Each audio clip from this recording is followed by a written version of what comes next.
Follow dan subscribe aku ya. Ikutin aku di Nana Daily. Hai guys, masih dari Kabupaten Bangka Barat. Sekarang kita ada di tempat bersejarah, bangunan bersejarah, yaitu Pesanggerahan Bangka Tinwining. Kita cari tahu yuk. Ini Pesanggerahan Bangka Tinwining, rumah pesanggrahan BTW. Pesanggerahan BTW, rumah pesinggahan.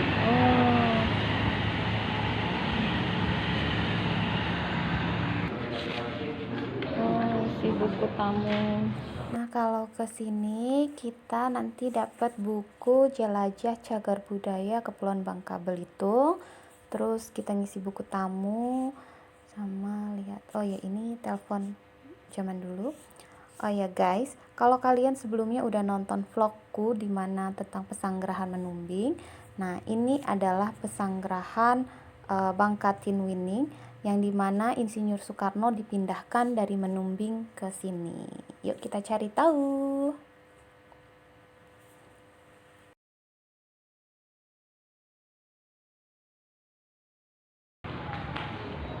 Tutup jam berapa, Bu? Tutup jam berapa? Setengah 5. Oh, setengah. Oh, ini jam berapa? Oh, ini udah setengah 5. Enggak apa-apa ya? Iya, makasih. Bangunan Bangka Tinwining ini dibangun pada tahun 1827 oleh kolonial Belanda. Dulu berfungsi sebagai gedung Landrat atau pengadilan. Kemudian tahun 1851 dikelola oleh perusahaan pertambangan timah Bangka Tinwining sebagai penginapan tempat karyawan timah Bangka Tinwining. Sekarang kita mau cari tahu tentang sejarahnya, tentang para tokoh bangsa di sini. Kita akan dipandu sama tour guide ya.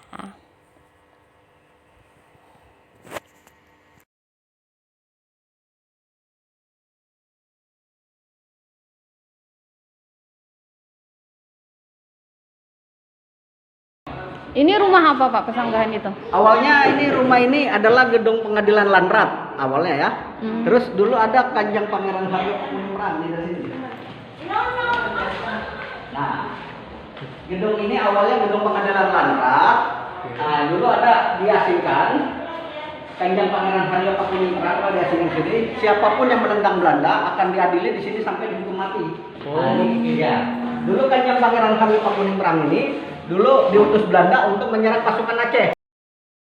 Jadi sebelum untuk pengasingan Insinyur Soekarno, di sini sebelumnya sudah digunakan untuk pengasingan dari Pangeran Pakualam Kanjeng Pangeran Kesultanan Surakarta itu yang menentang Belanda, yang kemudian beliau meninggal wafat pada 18 Agustus 1897 dan dikebumikan di Kebonanas, Bangka.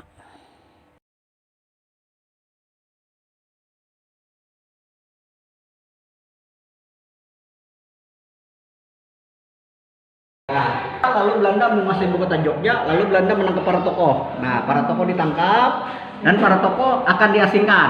Nah, diasingkan dari Jogja ke Pulau Bangka, itu dirahasiakan Belanda. Waktu itu naik pesawat dari Jogja ya, mendarat di Pangkal Pinang, sebelum Depati Amir mendaratnya di Kampung Dul.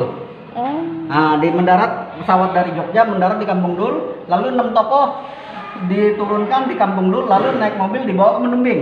Nah, 6 tokoh diasingkan di Menumbing tuh. 6 tokoh diasingkan di Menumbing. Menumbing itu yang Bukit Menumbing itu ya? Iya, yang 2 tokoh, Bapak Insinyur Soekarno sama Bapak Haji Agus Salim sempat diasingkan ke Prapat, Sumatera Utara dekat Danau Toba. Memang zaman itu dikecoh Belanda, untuk kemerdekaan Indonesia dipersulit, antara wakil dan presiden dipisahkan. Baru dari Prapat dipindahkan kembali ke Pulau Bangka, Bapak Insinyur Soekarno sama Bapak Haji Agus Salim. Nah, melalui pesawat Catalina ataupun amfibi. Nah, itu mendarat di Pangkal Balam. Nah, itu dari Prapat dipindahkan ke Pulau Bangka melalui pesawat Catalina ataupun amfibi. Lalu dari pesawat amfibi naik sampan ke dermaga, baru pakai mobil dibawa ke Menumbing. Sampai di Menumbing, rakyat Mentok tahu sang pemimpin ada di Menumbing. Akhirnya rakyat Mentok berbondong-bondong naik ke Bukit Menumbing ingin bertemu sang pemimpin ataupun berfoto bersama. Nah ini tuh Bapak Insinyur Soekarno, Bapak Muhammad Hatta, itu rakyat Mentok sama itu.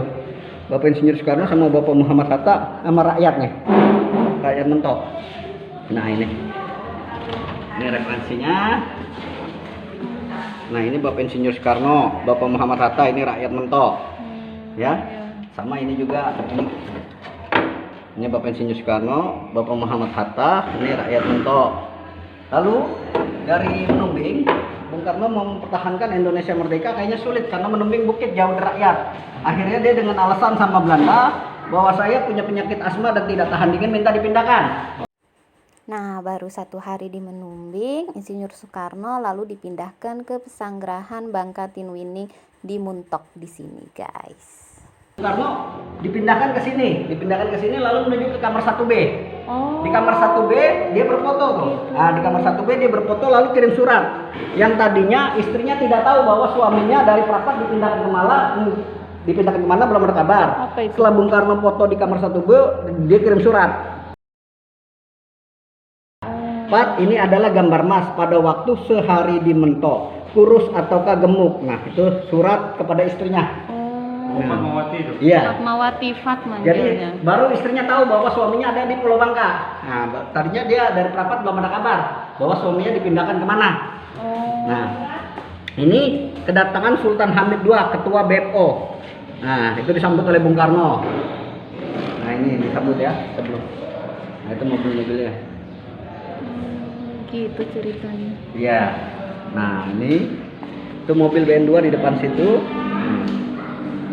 Nah, yang ini setelah acara napak tilas, ehwal Bung Karno berjalan kaki dari Pesanggerahan sini ke Gedung Api sampai ke Pantai Batu Rakit.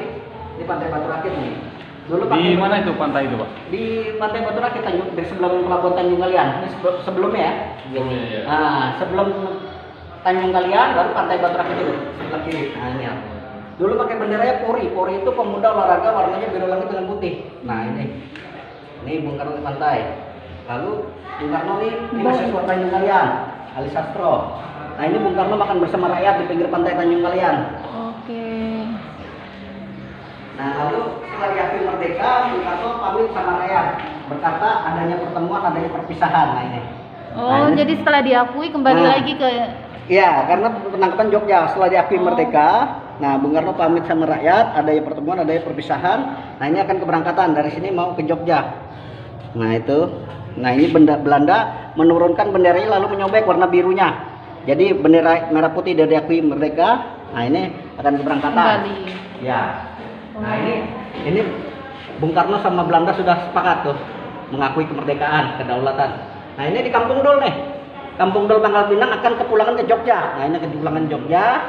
Ini Bung Karno dan sama Sri Sultan Hamengkubuwono. Waktu penyerahan surat kuasa dari Presiden ke Sri Sultanan. Sampai Sri Sultan.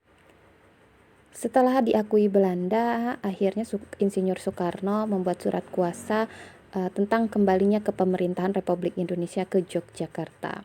Dan surat kuasa ini dikonsep oleh Bung Hatta di Pesanggerahan Menumbing dan diketik oleh Abdul Ghaffar Pringodikdo. Foto terakhir sama Nyonya Belanda di depan. Jadi setahun ya, Pak? 6 bulan. Di sini? Dari Prapat ya, di sini 6 bulan sampai diakui merdeka di gedung ini. Jadi para tokoh dibebaskan dan dikembalikan ke Yogyakarta. Tugu itu dibangun 50, lalu kembali lagi setelah tugu itu selesai 51 kembali lagi Bapak Insinyur Soekarno sama Bapak Muhammad Hatta meresmikan tugu sekaligus lambang Garuda tadi ya. Nah, ini kan di sini, ini kamar para tokoh. Ya, Perencanaannya. Ini dulu masih Iris mewakili negara. Nih Johanna mewakili Pasundan. Nah, ini mewakili Kalian Sinaga, Sultan Sumatera Timur. Abdul Rifai Kalsel Kalimantan Selatan. Ateng itu mewakili Jatim Jawa Timur. Nah, itu referensi fotonya. Nama-nama orangnya inilah. Ini ya dulu. Ya, ini dari mesin ketiknya. Nah ini Oh, dari ketikan baru bukan Iya. masukin peninggalan. Ini sudah naskah ini sudah disimpan sana. ya. Ini Nah. baru penyerahan surat kuasanya setelah diakui merdeka di sini. Nah ini. Ini yang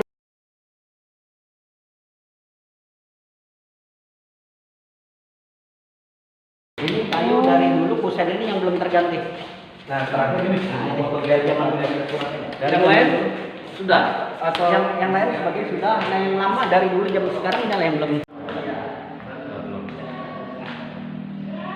Nah, ini kamar Bapak Insinyur Soekarno. Iya, nah ini lihat ini kayu besi. Ini praktek. Wow. dulu kayak baju. Iya, itu lah makanya dari dulu ini yang belum terganti. Jadi ini PJ Gubernur ini mamanya yang tukang ganti bunga mawar di sini per 3 hari sekali di kamar ruangan Bapak Insinyur Soekarno. Karena waktu di Bangka Mentok tuh ya, Mentok 21 Februari 49. Dia bilang apa? Rakyat Bangka yaitu semangat, cuman agak pudar-pudar tuh. Oh iya bagus. Nah, ini yang waktu perjanjian Rum Royan itu Royannya, itu Rumnya. Nah, ini kalau mau nengok ini cuman agak pudar. Ini asli atau replika, Pak? Ya asli itu tulisannya, cuman udah pudar. Nah, lihat. Oh, ini bingkai doang. Ah, tulisannya dulu asli. Rakyat Bangka. Nah, ini kan rakyat Bangka yaitu Ya. semangat. Cuman agak saya aja agak Iya, ini iya. tulisan dia nih. Nah, itu Bapak Muhammad Hatta. Keren, keren. Nah, ini Oh, ruangannya. Oh, ya tadi. Yang tadi untuk duduk, ini fotonya ya, Pak? Atasnya dulu ya.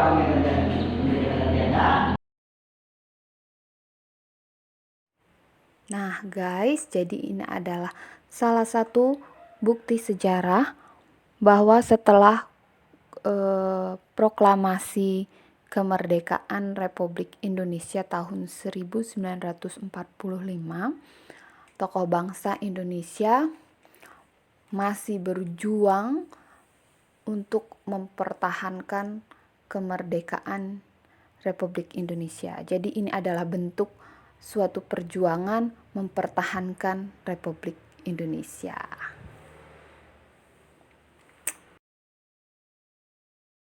Iya, sama-sama. Makasih ya, Pak. Ya, Pak siapa, Pak, namanya? Anton Sujarwo. Oh ya, makasih Pak Iya, Anton.